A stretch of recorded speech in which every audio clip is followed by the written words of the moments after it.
మునుపటి భాగంలో ఈ భయంకరమైన రక్తపు సాచి తన రూపాన్ని మార్చుకుని తన మంత్రశక్తితో ఒక్కటిగా చేసిన పక్క ఊరి పెద్ద కుమారుడిని నేరుగా తీసుకుని వచ్చి ఊరి పెద్ద వద్ద నుంచింది.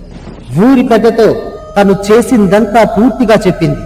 ఆ మాటలు విన్న ఊరి పెద్ద ఒక్కసారిగా ఆశ్చర్యపోయి ఆ యొక్క ముసలి ఎవరితో ఊరి పెద్ద ఇలా అంటూ ఉన్నాడు. అరే ఎవరు మామ నువ్వు?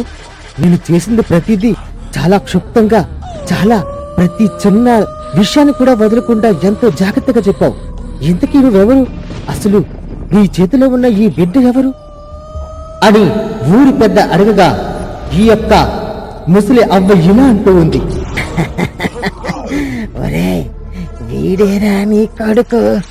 నీకు ముక్కలుగా పుట్టిన ఈ కొడుకుని ఒక్కటిగా మార్చి తిరిగి మళ్ళా వీడికి ప్రాణం పోసి తీసుకువచ్చాను. ఇదిగో స్వీకరించు నీ వంశధారకుడిని అని ఈ యొక్క ఊరి పెద్దతో ఆ మంత్రాలవ్వ చెప్పింది. ఆ ముసలి అవ్వ చెప్పింది. ఆ మాటలు విన్న ఊరి పెద్ద సంతోషంతో ఆనందపడుతూ ఆ ముసలి అవ్వతో ఇలా అంటూ ఉన్నాడు. అరే అవునా, నిజంగానా అవ్వ? అవ్వ నీ మేలు ఈ జన్మలో మర్చిపోలేను. కలక కలిగిన నా సంతానం ఇలా వికృతంగా పుట్టినని చెప్పి నేనే ఆ బావిలో పారేయమన్నాను. కాని ఆ భగవంతుడు నీ రూపంలో వచ్చి నా బిడ్డను తిరిగి మళ్ళీ నాకు ప్రసాదించావు. నా బిడ్డ ఇప్పుడు సజీవంగా ఉన్నాడు. అంతేకాదు ఎంతో చక్కగా అందంగా ఉన్నాడు. అవ్వ నీకు ఏం కావాలో కోరుకో. ఖచ్చితంగా నువ్వు ఏం కావాలనుకున్నా అది ఖచ్చితంగా నేను నెరవేరుస్తాను. అవ్వ చెప్పండి అవ్వ, మీరు ఏదైనా కోరుకోండి అవ్వ అని ఈ ఊరి పెద్ద ఆ ముసలి అవ్వని అడుగుతూ ఉన్నాడు. ఆ మాటలు విన్న ఆ ముసలి అవ్వ ఊరి పెద్దతో ఇలా అంటూ ఉంది. ముసలిదానని నాకు ఏముంటాయి నా కోరికలు? సరే ఇంతగా అడుగుతున్నావు కాబట్టి నాకు అవసరం ఉంది కాబట్టి అడుగుతున్నాను. నాకు ఈ బిడ్డ వల్లే శాప విమోచనం కలుగుతుంది. నేను ఈ ఊరి చివరన ఇంకొక ఊరు ఉంది కదా, ఆ ఊరి చివరిలో ఉన్న బావిలో నేను ఒక రాక్షసిగా శపించబడి ఉన్నాను. నేను ఊర్లో ప్రజలని రోజుకి ఒకరిని చొప్పున చంపకు తింటున్నాను. నాకు శాప విమోచనం కలగాలంటే నీకు పుట్టిన ఈ బిడ్డ సర్వశక్తులను నేర్చుకొని అతపాతాళంలో ఉన్న ఆ మహిమ గల వజ్రాన్ని తీసుకొని వచ్చి నా శిరస్సుపై పెట్టాలి. అలా పెడితే నేను తిరిగి మరలా నా దేవకన్య రూపం నాకు వర్తిస్తుంది. ఈ ఒక్క సహాయం చేసి పెట్టిన ఆయన ఇంకొక మరొకటేమీ నాకు వద్దు. తప్పకుండా చేస్తావు కదా అని ఆ యొక్క ముసలి యవ్వ ఈ ఊరి పెద్దతో అడిగింది. ఆ మాటలు విన్న ఊరి పెద్ద ఒక్కసారిగా ఆశ్చర్యపోయి ఆ ముసలి అవ్వతో ఇలా అంటూ ఉన్నాడు. అరే అవ్వ, నిజంగా నువ్వు శాపగ్రస్తురాలువా? దీన్ని చూస్తే మామూలు మామూలే ఉన్నావు. అసలు నువ్వు శాపగ్రస్తురాలువేంటి? నాకు నిజంగా అర్థం కావట్లేదు. అసలు ఏం జరిగిందో నాకు పూర్తిగా చెప్పవ్వా అని ఈ ఊరి పెద్ద ఆ ముసలి అవ్వని అడుగుతూ ఉన్నాడు. ఆ మాటలు విన్న ఆ ముసలి అవ్వ ఊరి పెద్దతో ఇలా అంటూ ఉంది. అరే నా రూపాన్ని చూస్తే నువ్వు జడుచుకుంటావు, కానీ ఇవన్నీ ఇప్పుడు ఎందుకులే. నేను ఒక దేవకన్యని. నేను చేసిన ఒక తప్పిదం వల్ల ఒక మహర్షి నన్ను ఒక రక్త పిశాచి వలె మార్చి ఈ ఊరి చివరిన బావిలో బందీగా మార్చేశాడు. అప్పటి నుంచి ఊర్లో ప్రజలందరినీ ఒక్కొక్కరిగా తింటూ నా రక్త దాహాన్ని తీర్చుకుంటున్నాను. నువ్వు నాకు ఇచ్చిన మాట ప్రకారం నీ కొడుకు పెద్ద అయి తన శక్తులని నేర్చుకున్న తర్వాత ఆ తప్పాతాళంలోకి వెళ్ళి ఆ వజ్రాన్ని తీసుకొని వచ్చి నా శిరస్సుపై పెడితే చాలు. మర్చిపోకు నాయనా, మర్చిపోకు. నువ్వు ఇచ్చిన మాట తప్పవకు అని ఆ యొక్క ముసలి అవ్వ ఈ ఊరి పెద్దతో చెప్పింది. ఆ మాటలు విన్న ఊరి పెద్ద ఆ ముసలి అవ్వతో ఇలా అంటూ ఉన్నాడు. సరే అవ్వ, సరే, తప్పకుండా నీకిచ్చిన మాట ప్రకారం నా కొడుకు పెరిగి పెద్దయిన తర్వాత నీ యొక్క శాప విమోచనం కోసం ఖచ్చితంగా ఆ అతపాతాలోనికి వెళ్లి ఆ భయంకరమైన మహిమ కలిగిన వజ్రాన్ని తీసుకుని రమ్మని చెబుతాను. ఖచ్చితంగా నీకు నేను ఖచ్చితంగా సహాయం చేస్తానవ్వా అని ఈ యొక్క ఊరి పెద్ద ఆ ముసలి అవ్వతో చెప్పాడు. ఆ మాటలు విన్న ముసలి అవ్వ సరేని చెప్పి అక్కడి నుంచి ఒక్కసారిగా అదృశ్యమైపోయింది. తిరిగి వచ్చిన తన కొడుకును చూసుకుంటూ ఈ ఊరి పెద్ద చాలా ఆనందపడుతూ ఎంతో సంతోషపడుతూ ఉండేవాడు. ఇంతలో ఈ ఊరి పెద్ద నేరుగా ఆ భయంకరమైన సంఘటనలు జరుగుతున్న ఆ పక్క ఊరికి వెళ్లి ఆ ఊరి పెద్దను కలిశాడు. ఆ ఊరి పెద్దతో ఇలా అంటూ ఉన్నాడు, అయ్యా నమస్కారం, నేను ఈ పక్క ఊరికి ఊరి పెద్దను. మీ గ్రామంలో జరుగుతున్న సంఘటనలన్నీ మా ఊరికి తెలిసాయి. అంతేకాదు, ఎంతో భయానకంగా ప్రతిరోజు గడుపుతున్న మీ ఊరు మొత్తానికి ఇప్పుడు ఒక శుభవార్త. మీ ఊరిని పట్టి పిలుస్తున్న ఆ రక్త పిశాచి ఒక దేవకన్య. ఆమె ఒక శాపం వల్ల మీ ఊరి చివరిన నూతిలో మంత్రాల చేత బందీగా బంధింపబడి ఉంది. ఆ యొక్క రక్త పిశాచికి శాప విమోచనం కలిగే అవకాశం కూడా మా ఊరికి దక్కింది. అందుకు కారణంగా మా బిడ్డ నిన్న ఒక భయంకరమైన రూపంలో పుట్టబోతే ఆ రూపాన్ని నేరుగా మీ యొక్క ఊరి బావిలో పడివేశాం. ఆ మంత్రమైన శక్తితో ఆ భయంకరమైన రక్త పిశాచి ఆ రెండు భాగాలను కలిపి నా బిడ్డను బ్రతికించింది. నా బిడ్డ ద్వారానే ఇప్పుడు ఈ రక్త పిశాచికి శాప విమోచనం కలుగుతుందని నిన్ను నేరుగా నాతో వచ్చి చెప్పింది.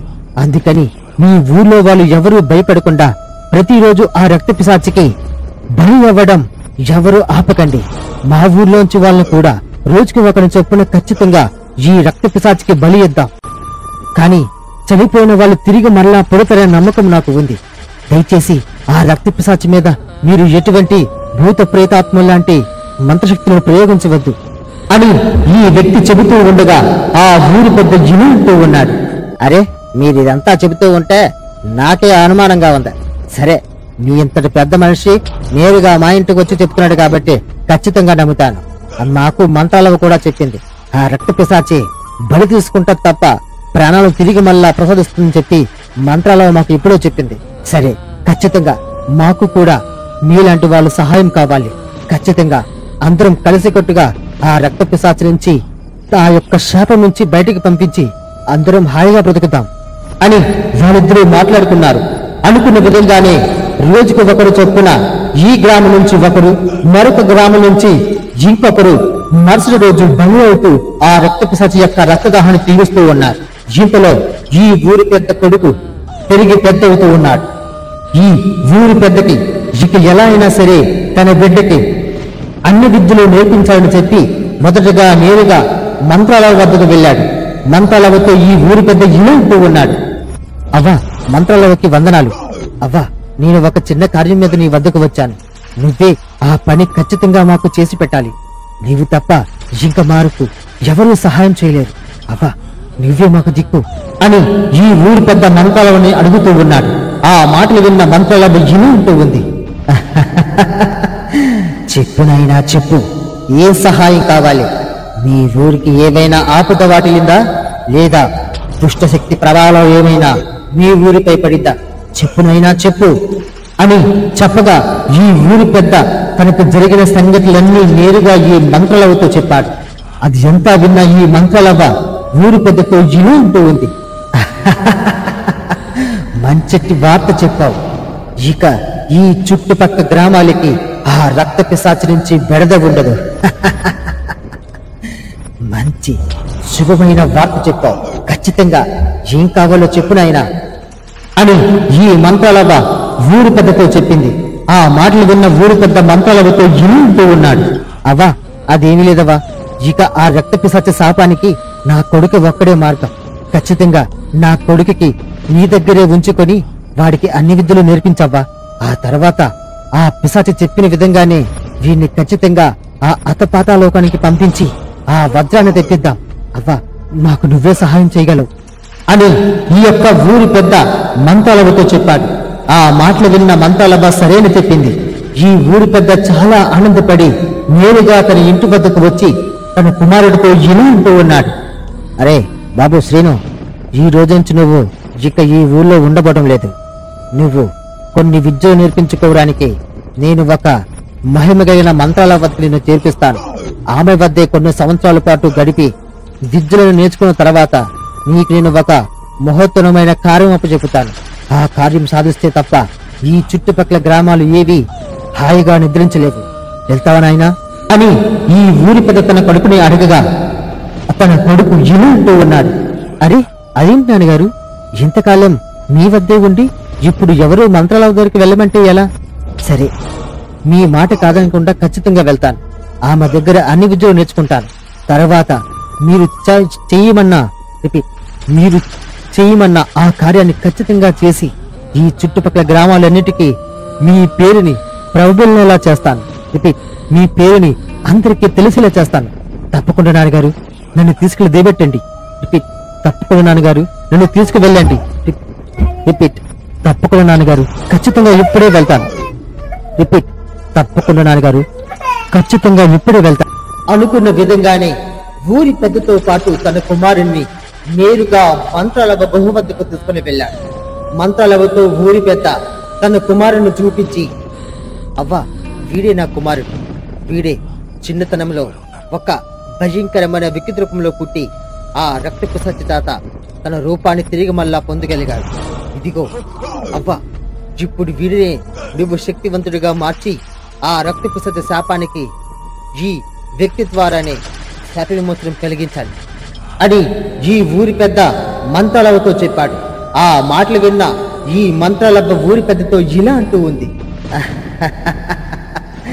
రా నాయనా రా, నీ యొక్క ఈ రాక కోసం ఎన్నో సంవత్సరాలుగా కొన్ని ఊర్లు అన్ని ఎదురు చూస్తూ ఉన్నాయి.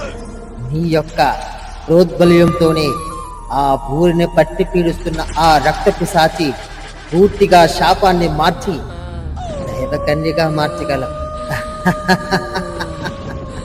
అందుకు గాను నువ్వు కొన్ని భయంకరమైన ప్రేతాత్మ శక్తులను పొందాలి. ఇక్కడి నుంచి ఈ నిమిషం నుంచి నువ్వు నా శిష్యుడిగా మారి నేను నేర్పబోయే ఈ మంత్రతంత్ర విద్యలన్నీ నేర్చుకొని ఒక్కొక్కటిగా ఆ స్థానాల్లో అధిగమించి తరువాత నేరుగా అతపాతాలోనికి వెళ్ళి అక్కడ ఉన్న ఆ మహిమ కలిగిన భద్రాన్ని తీసుకుని రావాలి. అలా వచ్చిన మరుక్షణమే ఆ రక్త పిశాచి శిరస్సు భాగంలో నీవు తీసుకుని వచ్చిన ఆ యొక్క మణిని పట్టినచో వెంటనే రక్త పిశాచి రూపం మారి దేవకన్యగా మారిపోతుంది. ఇక మీరు ఇంటికి వెళ్ళండి. ఇతనికి రేపటి నుంచి ఖచ్చితంగా మంత్రశక్తితో పాటు అన్ని శక్తులను నేర్పిస్తాను అని మంత్రాలవ్వ చెప్పింది.